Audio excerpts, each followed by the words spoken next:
Hi guys! So, kakauwi lang namin galing mag-groceries and may nabili akong, ano ba tawag dito? Belly.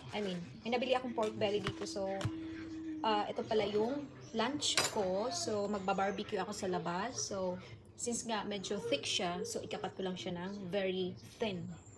Yan. So, bali maulan pala sa amin dito guys. Summer na maulan. Diba? Pero mas maganda, parang better yung maulan kasi nga once talaga pag summer dito guys, super hot. Sobrang parang mas mainit na kaysa sa Pilipinas. Just the Lord. Yeah, pero yung summer dito guys, very short lang. Kaya siguro, kailangan din nating sulitin yung summer. Ayan. Namiss ko yung pork. So, yeah. Ibabarbecue ko to sa labas. Ayan. Tsaka yung asawa ko, hindi naman siya kumakain nito. Yung pork. Lalo na pag may taba, hindi yan siya nakain.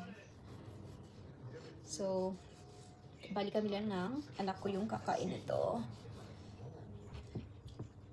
So, bali gagawan ko siya ng burger for his lunch. Ayan. Ooh. So, ito na guys. Bale, 4 slices lang yung gagawin ko. Siguro okay na to sa amin. Dalawa lang naman kami kakain ito. So, i-marinate lang natin. So, ayan. Ilagay lang natin dito sa ating bowl. Meron akong garlic dito. Dalawa lang. Gusto ko yung may garlic. Yan. So, lagyan lang natin ng soy sauce. So, since nga wala akong kalamansi ito, lemon juice, extra.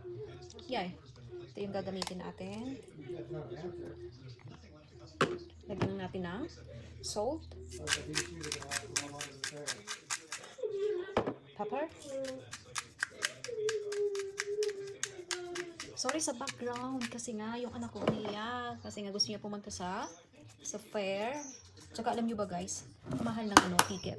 Like $80. So sabi namin, wag na pumunta doon. Ang mahal. Diyos ko. Yung mga bata ngayon, hindi nila iniisip yung mga yung mga tawag nito, yung gastusin ba. So ayan guys, so mix lang natin. Gamit lang ako ng gloves. Ayan.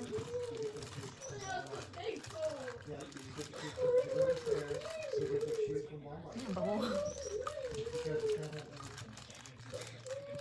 Ayan, i-marinate lang natin for 30 minutes. Meet my husband. My guwapong husband. Charot! So, ilagay ko lang to sa fridge, guys. I-marinate lang siya for 30 minutes. Say hi.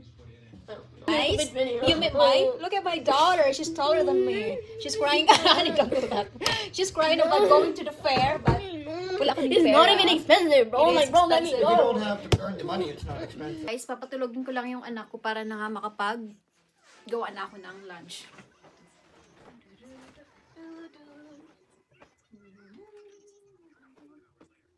Yung napatulog ko na ngayong anak ko, at nung umakyat nga ako dito tumahan naman yung kaiiyak ng isa kong anak. Dahil nga siguro pinayagan na siya ng daddy niya na umalis. At nakita ko nga itong asawa ko, may hawak-hawak nga na pera. Abay, siguro nga nakumbinsi siya sa paiyak-iyak ng anak ko.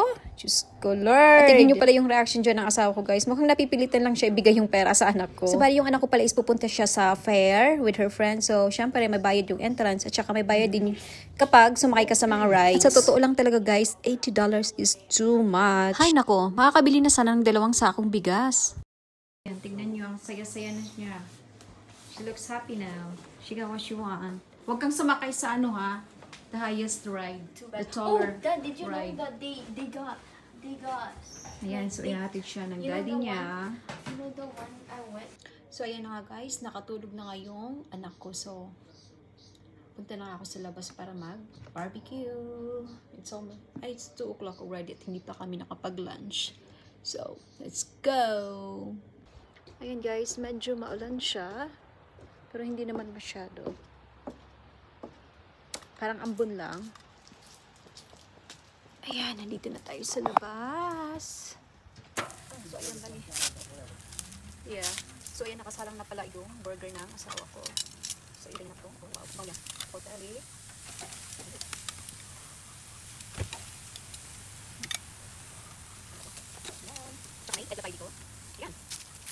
Ayan guys. Ayan yung barbecue natin. So it's almost done. Oh, looks yummy. Ayan guys, luto na siya. It's ready. This kind is kind of still fluffy. Maybe cook it some more. Some more, yeah. Here, for you.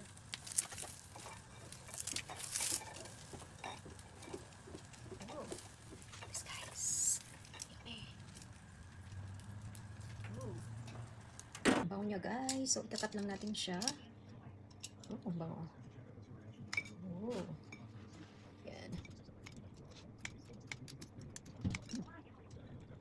Ito natin. Excited na yung puso namin. Gusto din namin kikain nito. Everything is good. Kain na guys. Ito na guys. Let's eat. Kain tayo guys.